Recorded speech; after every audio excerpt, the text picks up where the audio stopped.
खबर है मुंबई के कल्याण शहर से, जहां उल्लासनगर के हिल लाइन पुलिस थाने में विधायक गणपत गायकवाड़ द्वारा किए गए फायरिंग में घायल हुए शिवसेना शिंदे गुट के नेता महेश गायकवाड़ अस्पताल से डिस्चार्ज हो चुके हैं और सोमवार शाम को कल्याण में उनका आगमन हुआ। कल्याण पहुंचकर महेश गायकवाड़ ने कल्याण पूर्व देवी के मंदिर में जाकर आशीर्वाद लिया। इस दौरान शिवसेना शिंदे गुट के कल्याण नेता महेश गायकवाड़ ने बयान दिया, कहा कि मैंने गरीब किसानों के लिए सीने पर गोली खाई है और आगे भी अंतिम सांस तक लोगों की सेवा करता रहूंगा।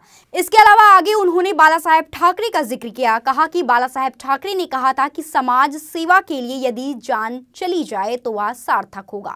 महेश गायकवाड़ ने मीडिया से बातचीत करते हुए कहा कि भाजपा विधायक गणपत गायकवाड़ गरीब किसान का पैसा हड़पने की फिराक में थे और जब मैंने हस्तक्षेप किया तो मुझ पर उन्होंने गोली चलाई। कहा कि न्यायालय के माध्यम से अंतिम क्षण तक कानूनी लड़ाई में लड़ता रहूंगा।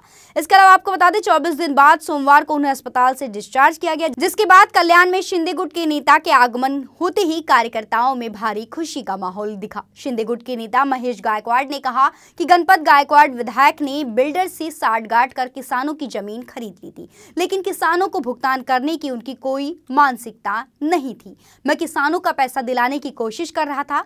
महेश गायकवाड़ ने कहा कि मैंने केंद्रीय मंत्री और मुख्यमंत्री से भी इसकी शिकायत की थी। आरोप लगाते हुए उन्होंने कहा कि भाजपा विधायक गणपत गायकवाड़ ने कल्याणपुर का विकास नहीं किया है, लेकिन मैं लगातार विकास कार्य करता रहता हूं।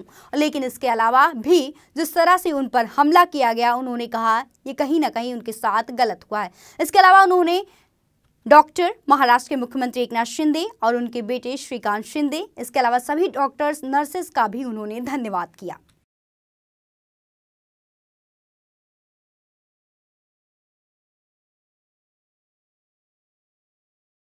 वारंवार सांगितलं मी शेतकऱ्यांचे बिल्डर पैसे देण्यासाठी आग्रही होते, पण आमदार गणपत गायकवाड ते पैसे स्वतः बळकवायचा प्रयत्न करत होते।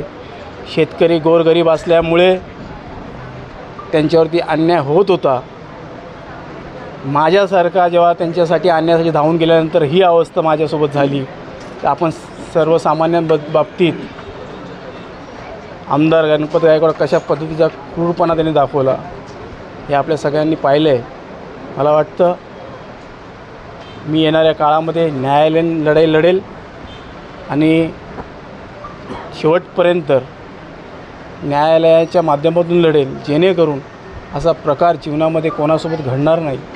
प्रत्येकाला परिवार असतो, तसा माझासुद्धा परिवार आहे। माझासुद्धा परिवार माझ्या एकट्यावर चालतो, तो आज उघड्यावर पडला असता, पण आम्हा लोकांच्या प्रार्थना, आशीर्वाद, माझ्या आईच्या आशीर्वादाने, माझ्या आईवडिलांच्या पुण्याने, मान्य श्रीकांत शिंदे साहेबांच्या प्रयत्नाने मी आज आपल्यासमोर आहे। त्याबद्दल मी